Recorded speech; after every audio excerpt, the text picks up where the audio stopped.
बोलिए भारत माता की, भारत माता की। भारतीय जनता पार्टी जिंदाबाद, बीजेपी जिंदाबाद, श्री नरेंद्र मोदी जिंदाबाद, श्री अमित शाह जिंदाबाद, श्री जेपी नड्डा जिंदाबाद, श्री सीपी जोशी जिंदाबाद, मंच पर बैठे सारे नेता जिंदाबाद, मेरे भगवान सारे कार्यकर्ता जिंदाबाद, पूज्य संत शक्ति जिंदाबाद। ओ भाइयों, जो शोर मचा रहे हैं, जो शादीशुदा है उनके प्रति मेरी सहानुभूति है, कुंवारे उनको शुभकामनाएं। लेकिन अभी कोई शोर मचाएगा उसको विद्या की सौगंध लगेगी, पहले चुप हो जाओ।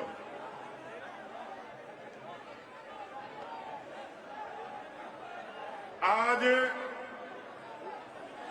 विश्व की सबसे बड़ी राजनीतिक पार्टी के सबसे बड़े प्रदेश के संगठन की सर्वोच्च जिम्मेवारी पर चित्तौड़ के लोकप्रिय सांसद और भारतीय जनता पार्टी के वरिष्ठ नेता आदरणीय सीपी जोशी जी ने भारतीय जनता पार्टी के प्रदेश अध्यक्ष का पदभार ग्रहण किया है। मैं सीपी जोशी जी को हृदय की गहराइयों से उनका आत्मिक अभिनंदन करता हूं, स्वागत करता हूं, बधाई और शुभकामनाएं देता हूं।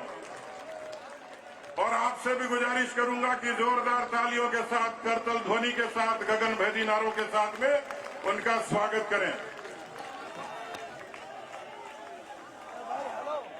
आज इस मंच को हमारे प्रदेश के प्रभारी आदरणीय अरुण सिंह जी सुशोभित कर रहे हैं।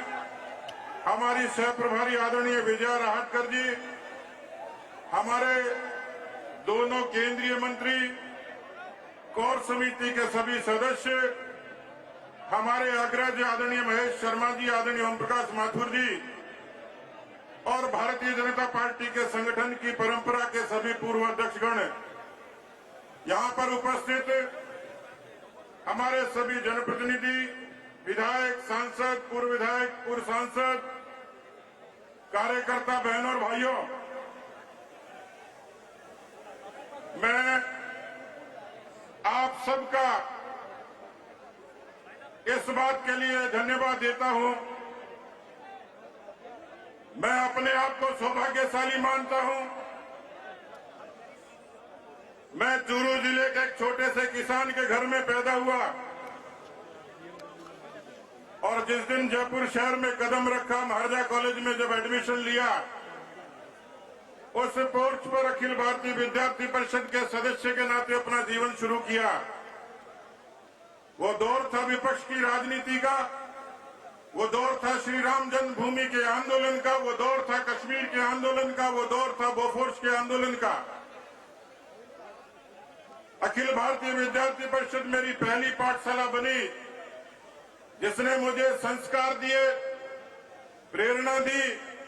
माता पिता के बाद मेरी दूसरी पाठशाला थी, जिन्होंने मुझे सतीश पूनिया के रूप में खड़ा किया। मुझे सौभाग्य मिला भारतीय जनता युवा मोर्चा के रूप में काम करने का। महामंत्री और अध्यक्ष के नाते दोनों बार की कार सेवा और कश्मीर के आंदोलन में सेंट्रल जेल तक का सफर मैंने तय किया। बोफोर्स के भ्रष्टाचार के उस आंदोलन की पुलिस की लाठियां आज भी दर्द करती हैं। लेकिन मित्रों, कार्यकर्ता साथियों, मैं भारतीय जनता पार्टी के केंद्रीय नेतृत्व का, आदरणीय प्रधानमंत्री जी का, आदरणीय राष्ट्रीय अध्यक्ष जी का, आदरणीय अमित शाह जी का मैं आभार व्यक्त करता हूं कि मेरे जैसे एक सामान्य कार्यकर्ता को, एक किसान परिवार में जन्मे एक कार्यकर्ता को उन्होंने मुझे इस मुकाम तक पहुंचाया। मैं इन पिछले 3.25 वर्षों में जिस तरीके से आप सब लोगों ने मुझे आशीर्वाद दिया, मेरा मन करता है कि मैं कार्यकर्ता रूपी भगवान को मैं नमन करूं, प्रणाम करूं, अभिनंदन करूं, और इसलिए मैं आप सबका आत्मिक अभिनंदन करता हूं कि आप सब लोगों ने यदि हौसला नहीं दिया होता तो मैं जब अध्यक्ष बना था, मित्रों कई बार संयोग होते हैं, सीपी जोशी जी चैत्र नवरात्रा में अध्यक्ष बने हैं और मैं श्राद्ध पक्ष में बना था।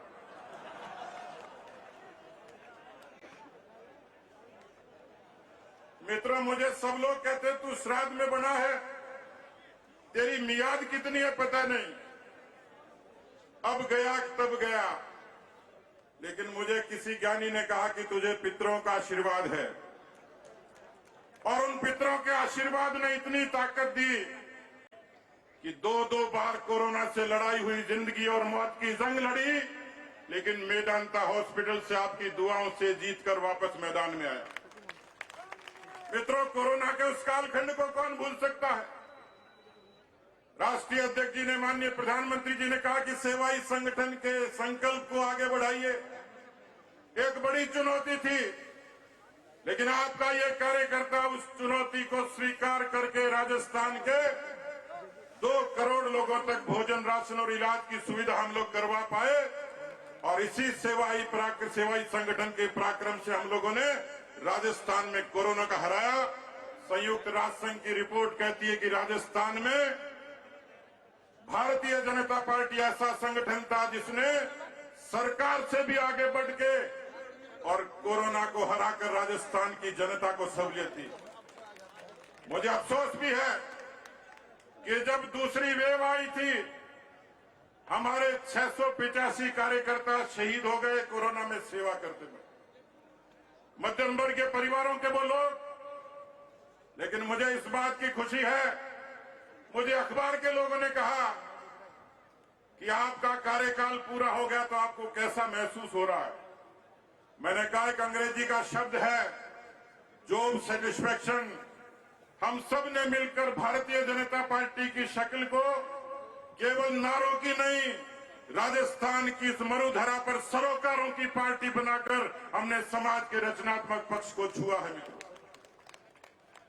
मुझे इस बात की खुशी है, हम सब साथियों की बदौलत आज भारतीय जनता पार्टी का संगठन 52,000 बूथों से लेकर 50,000 बूथ तक भारतीय जनता पार्टी का एक सशक्त संगठन मजबूती के साथ खड़ा है। मित्रों इसलिए मैं आपको धन्यवाद देना चाहता हूं। मित्रों इस राजस्थान की धरती पर केवल नारों की नहीं, राजस्थान की इस मरुधरा पर सरोकारों की पार्टी बनाकर हमने समाज के रचनात्मक पक्ष को छुआ है। मित्रों मुझे इस बात की खुशी है, हम सब साथियों की बदौलत आज भारतीय जनता पार्टी का संगठन 52,000 बूथों से लेकर 50,000 बूथ तक भारतीय जनता पार्टी का एक सशक्त संगठन मजबूती के साथ खड़ा है। मित्रों इसलिए मैं आपको धन्यवाद देना चाहता हूं। मित्रों इस राजस्थान की धरती पर इस कांग्रेस पार्टी ने जिस तरीके से कर्जा माफी का ढोंग रचा, बेरोजगारों के साथ वादा खिलाफी की, कानून व्यवस्था को ध्वस्त किया और भ्रष्टाचार की गंगा बहाई, ये पहली सरकार थी जिसमें 9 लाख मुकदमे दर्ज हुए, 17 बलात्कार रोज हुए, 7 हत्याएं रोज हुई। इस राजस्थान की धरती पर उन किसानों से जो वादा खिलाफी की, राजस्थान का 60 लाख किसान 1,20,000 करोड़ के कर्जे की माफी की आस में था। 200 से ज्यादा किसानों की आत्महत्याएं हुई, 18,000 किसानों की जमीन नीलाम हो गई। मित्रों 28% बेरोजगारी राजस्थान की धरती पर, और राजस्थान के 10,000 नौजवानों ने आत्महत्या कर ली बेरोजगारी और दूसरे कारणों से। मित्रों क्या ऐसी सरकार को आप बदलना नहीं चाहोगे? क्या ऐसी सरकार को बर्खास्त नहीं करोगे? जनता की अदालत में बर्खास्त करने का यही समय है, सही समय है। मित्रों और इसलिए जो तीसरा पक्ष था, हम 3 पक्षों पर काम करते हैं।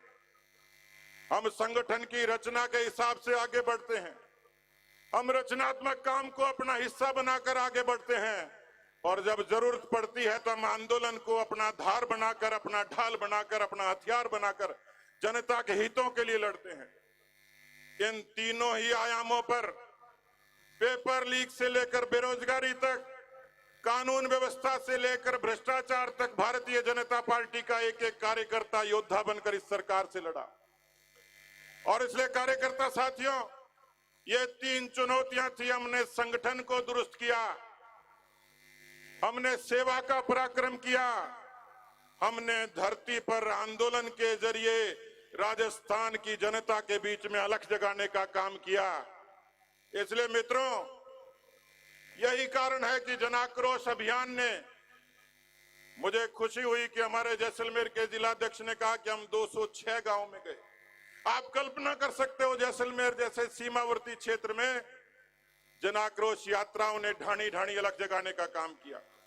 हम 2 करोड़ लोगों तक गए, 64,000 सभाएं हुई, 5 लाख कार्यकर्ता जुटे और इन सभाओं ने राजस्थान में कांग्रेस पार्टी की ताबूत में आखिरी कील ठोकने का काम किया मित्रों। और इसलिए मैं कह सकता हूं, राजस्थान में राज बदलता है जनधारणा से, परसेप्शन से। राजस्थान में राज बदलता है एंटी इनकम्बेंसी से। राजस्थान में राज बदलेगा मोदी जी के नाम और काम से। राजस्थान में कांग्रेस के अंतिम कील ठुकने का काम करेगी जन आक्रोश यात्रा। लेकिन मुझे पूरा भरोसा है कि राजस्थान के असंख्य कार्यकर्ता अपने पसीने के परिश्रम की बूंद